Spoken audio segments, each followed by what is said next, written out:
And from Hoag Orthopedic Institute, we want to welcome Dr. Michael Hunter to the program. Thanks for joining us. Appreciate you having me. First time having you in here.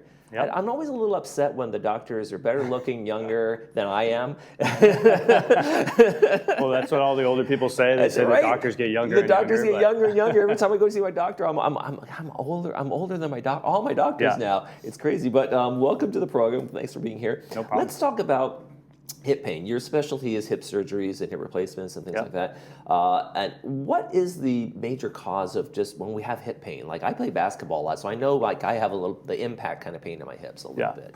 I think a lot of the times, obviously we're surgeons, that's how we make our living, but we see a lot of people that have non-surgical problems. So a lot of people will come into me after playing pickleball or basketball or going on a ski trip, and they develop pain that's either in the groin, maybe it's on the side of their hip. It can be simple inflammation of the muscles and tendons where they attach to the bones around the hip. There's a lot of muscles and tendons that go in front of the hip joint. So that's probably one of the more common causes we see is some sort of musculotendinous problem. Also, people can get arthritis in their hips. A lot of times that has a genetic predisposition. So these people have family members who have had their hips replaced.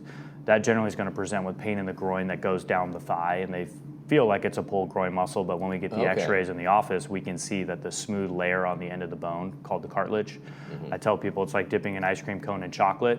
Basically, the arthritis is wearing away of that chocolate coating on the bone, and that causes pain. So that's when we start talking about more surgical things, because there's not great non-surgical treatments of hip arthritis once it gets more severe.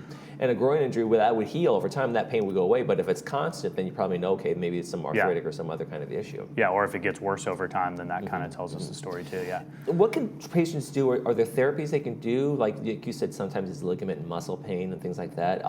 Obviously, arthritis is more of a surgical procedure, but can people do something to help with that pain, prevent the pain, minimize it? Yeah, I think the biggest thing is sometimes modifying your activities. I mean, to be honest, you get some people that are 65 years old and they want to play 5 hours of pickleball, and sometimes that may just be too much as you get a little bit older. But certainly, a lot of these injuries, you're not doing major damage. It's just more of a lifestyle and a discomfort that you're deciding whether or not you want to deal with or not. Some people say, I love pickleball, so I want to play a few hours a day, and I know it's sore, so I'm going to take an Advil or a Aleve. I can rest it at night, and they are fine with that. Other people don't want any pain at all, so they minimize those activities.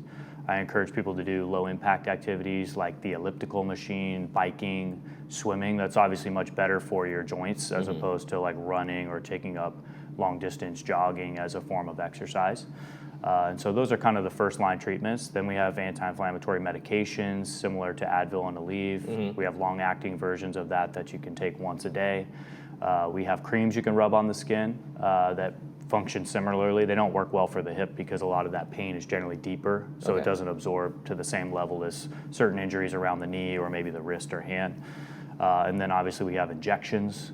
There's lubrication shots. They're not really approved for hip arthritis, but certainly knee arthritis and those things you can do. Act like a little buffer between the pain of the joint. So it can the... lubricate the joint.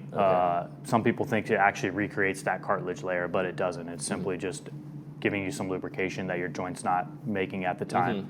There's cortisone injections, anti-inflammatory properties. Some people are feared about the damage to cortisone and cartilage, but most of the people we're treating already have the damaged cartilage, so we're not really protecting things at that point. So I generally steer people in the direction that it's a safe thing to do in moderation. And so some people come in with hesitations regarding that. And then lastly, we have surgery. Okay. Now, what are some of the innovative treatments you guys are offering at Hoag Orthopedic that have kind of come online lately and then you guys are on the forefront of? Yeah, so I think obviously we're close by in Laguna Woods to the Hoag Orthopedic Institute, and Irvine is our main flagship hospital. I don't think people realize it's the third busiest hip and knee replacement hospital in the United States. Oh, wow. So we're doing about 5,000 hip and knee replacements a year. And I think we offer excellent nursing staff. We have nurse navigators that call patients before and after surgery. We're very detail oriented, so we generally don't miss things. We publish our outcomes nationally online at hoioutcomes.org. You can actually look up our infection rates, how many surgeries we did, any complications that we had, some of the latest things we're doing, such as robotic technology. We offer that extensively for knee replacement. It's available for hip replacement. We do all forms of revision surgery, so people who need redo surgeries if their plastic liner fails on their hip replacement or the parts get loose or they get an infection, we have the full gamut of services to manage any type of complexity. And I don't think people really realize that in the local area that we have that capability. If people are living in pain and they're living with that pain of that hip, but they're afraid of the surgery, what do you tell people? I mean, can people live without pain if they get these surgeries, maybe replacements in knee and hips and things like that? Yeah, I think hips in particular are very successful.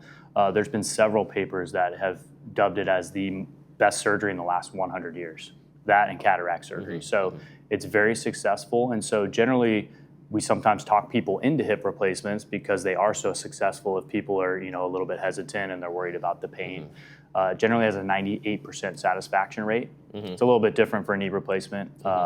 It's a little, it's not quite as high satisfaction in the knee replacement patients, but certainly hip replacements, I would say, I wouldn't be too feared. It's a same-day discharge. That's short the crazy surgery. part. I'm going to do a back in my day. Back in my day, Sonny, when I remember when I was younger and people were getting hip replacement surgeries, they'd broken their hips. It was week. They were in bed for a while and then weeks. And you're telling me that, and I know this is true, the same day you're up and walking? Yeah. Every single hip and knee replacement surgeon at Hoag Orthopedic Institute does multiple hip and knee replacements every day that they operate. So most of us are doing 7 to 8 surgeries a day, and that's a very safe thing to do with the efficiencies that we have. And obviously doing a lot of them, you are very skilled at that. And we get you up walking within 45 minutes after surgery. Wow. You can go home the same day. You can go up and down stairs. Some people are scared if they live alone, but if they have just a neighbor that's close by or someone that's able to stay with them for a day or two, that's certainly a reasonable thing to do. And so we've rapidly shifted same-day discharge patients, especially since COVID, where no one wanted to stay in the hospital. And so that's really accelerated things with no risk to the patient. And what's the rehab schedule like? Are people like full mobility, full everything in a couple of weeks' time, or does it take a little longer? It's generally a little longer than that. Obviously, people who are very debilitated ahead of time, they feel better within a few days. Some people who are a little more high functioning, it takes a month or two before they feel like they're back on the pickleball court doing the things they want. But I would say on average, it's a 2 to 3 month recovery before you're really back doing all the activities that you want. But certainly you're very mobile within a day or two after the surgery. You're on your own at least. That's fantastic. When we talk about these surgeries and we talk about this, some of the causes are a lot of times falls. Are falls a result of I fall and break my hip, or is my hip break and therefore I have that fall? Is it a combo of those with people with maybe osteoporosis and things like that? Generally, it's a fall due to gait disturbance. As we get older, some of the inner workings of the brain don't allow us to have as good of balance or proprioception, so we're more prone to falls in the setting of someone who has osteoporosis or weak bones. So we generally see it more commonly in females. They fall and then break their hip. Someone who's had pain in their femur or hip breaks and then they fall, that's generally a concern for some sort of cancer, like a malignancy in the bone that's weakened it to the point where it breaks with no impact. Now, when it comes to those kind of emergency surgeries, is the recovery and the rehab about the same, though? I mean, if I came here with a break or a scheduled surgery, am I going to still be up the same day? Yeah, I think the goals are still the same. But I think if we're being honest, it's a little bit of a mixed bag because that patient had a perfectly functioning hip on average before their fall, and now you put an artificial hip in. So the satisfaction after that's generally a little bit lower. Secondly, those patients are generally a little bit lower demand and they're a little bit more unhealthy on average. So I think it's a little bit hard to compare, but I would say the concepts are very similar. We get you up moving, but generally those people are a little bit slower at recovering as opposed to a healthy person like you who go in for a hip replacement. There we go. You guys are opening a San Clemente office. I mean, is it a matter of just demand in Irvine that you guys are kind of at capacity, or you just want to be able to serve folks in the South County, a little bit of both? Yeah, I think we have noticed over the years we're getting a lot of people that are driving up from San Clemente, Dana Point, Mission Viejo to Irvine, and so we want to be able to better service those patients. And most people don't want to leave their 10-mile radius to go see a surgeon or wait months. And so we've been hiring more surgeons to meet the demand and also putting them in strategic locations so that patients only have to drive 5-10 minutes to get high-level care. And so I'm very excited about that. I live in San Clemente, so I'm very happy to Are you going to be relocating to the San Clemente office? Yeah, I will be there. It's opening in mid-July is the tentative planned. There's going to be a new Hoag Health Center there, and then they'll have full capacity for orthopedics within there.